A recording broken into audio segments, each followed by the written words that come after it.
had to call my granddaughter one day. I was outside and I was losing my balance.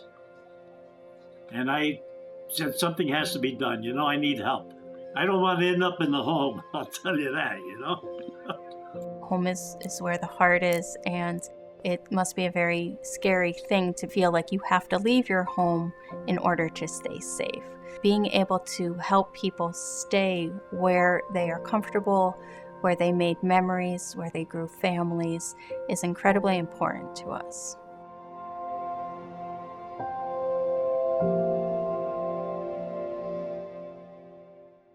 Aging in place is the concept where an older adult remains in their home as an active member of our community safely for as long as possible. So aging in place covers a wide variety of services, including in-home personal care services, in-home meal services, and most importantly, services that modify and improve their living environment so that they can navigate in their home safely and without any fear of physical harm or limitations. We're running into homeowners who have been living in their home for quite some time and now are no longer able to do the routine daily maintenance that happens over time, taking care of their home, and maybe require other assistance to get around their own home, like ramps to get into their homes. Sometimes they need things that are even more expensive, like stair glides. If they live in a 2-story home, they might need a stair glide to get upstairs, because a lot of these people are living in homes that the bathroom's on the second floor, and it was okay when they were getting around pretty well, but now that they aren't, they need other assistance. So we see a lot of requests for things like that. The housing stock in this region is old, and that means it is not fit for seniors aging in place. Things like wide doorways, low countertops, low light fixtures, bathrooms and bedrooms on the first floor are absent in a lot of these older homes. So if the region is going to be successful in helping its senior population age in place, modifications and adaptations to these existing houses has to take place. People are just safer in their homes. People know their homes. People can walk around their homes blindfolded and still get through it. They know where everything is. They've been navigating their home for so long. So even if they have stairs that are a little steep or they have things that would worry me, they're still safer in their home. And even aside from safety, they're happier in their home. They have memories of their children. They have some people who were born in their home and have lived there their whole lives. Once people leave their home and then go to a facility, the depression rates really skyrocket, and that's pretty sad.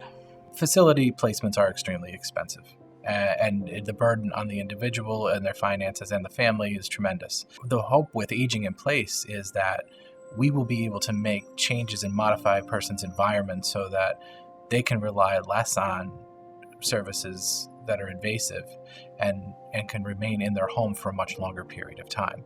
So while the initial investment on an individual might be $10,000 to modify a bathroom or to put a ramp on their home, the end result is that person's that many years out from being in a skilled facility. So one investment of $10,000 is like 1 month in a nursing home. And to defray that cost and to keep that cost down, that means that we can offer more services to more individuals rather than, a more expensive and more restrictive living situation. You have to be in this position to know I'm 89 years old and my daughter is, not well. We were so cold in the wintertime, putting the blanket up and raising the heat and UGI with the heat, putting sweaters and blankets and really cold. Then this winter, this house was so nice and warm, and I wouldn't have been, I don't know what we would have done without all this help. When we first started, it was identified that we needed to use other experts in the field to be able to assist us in identifying what modifications. So the first couple of jobs were done with a partnership of the University of Scranton, where the occupational therapy students went out and they conducted the occupational therapy assessments. We have now identified that as a critical part of the program and have brought on 2 subcontracted occupational therapists. We also have been able to hire a subcontracted construction manager, as well as myself, which helps in coordinating all of the program facets. She came by, an occupational therapist, to assess how I get up and down stairs and in and out of the tub. And one thing led to another, and somehow I qualified to get a walk-in shower, where they came in and they ripped out the whole tub area. They redid all the tiles. They redid all of the plumbing, all new shower heads, safety bars, all in the tub area next to the toilet. They even bought me a toilet paper roller because they noticed I didn't have one. When an OT goes in, she or he can see what kinds of things that person has done to compensate for not being able to do things. And then maybe make suggestions of, well, you'll be able to use your bathroom better if you have grab bars in it so you won't fall, so you won't feel like you have to use a potty chair in the living room or something like that. Well, we're asking questions such as, what are sort of health impairments are you dealing with? What sort of things are difficult for you at the time? Are you not doing things that you'd like to be doing or that you used to do? Are you having a hard time getting up the stairs to your bedroom? Are you having a hard time getting out of the house to go see your friends? How do you get your shopping done?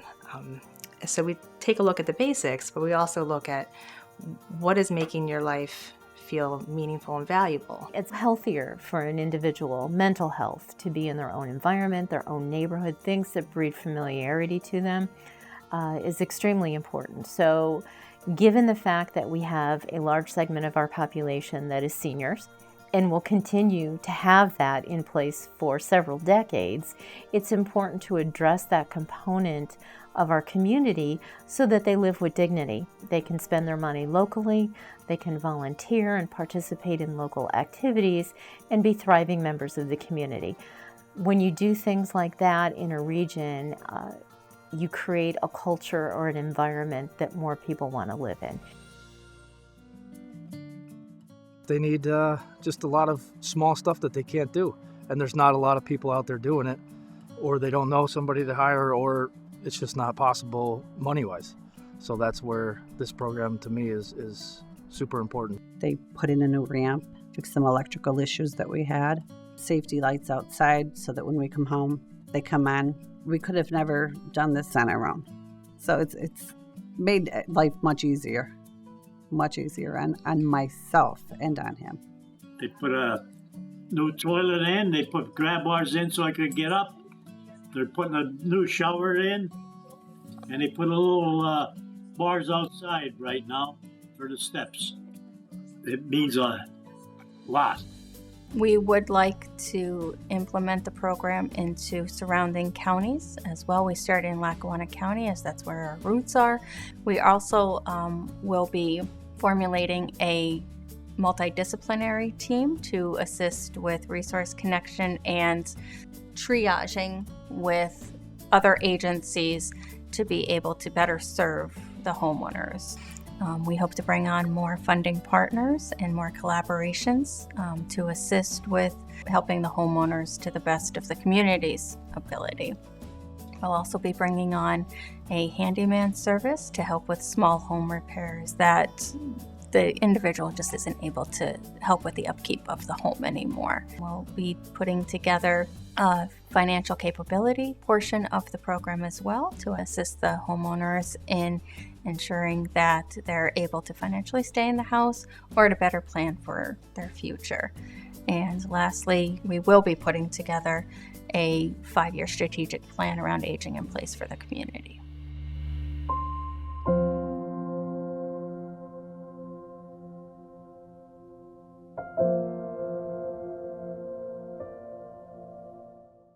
To have an organization come forward in such an aggressive way to deal with the problem and to bring on partners to look at it collaboratively and find these optimal solutions is actually so well needed in our region, and based on the work that NeighborWorks has done in the past, it's going to be very successful.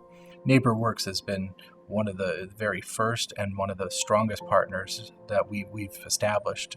The partnership has been incredibly productive.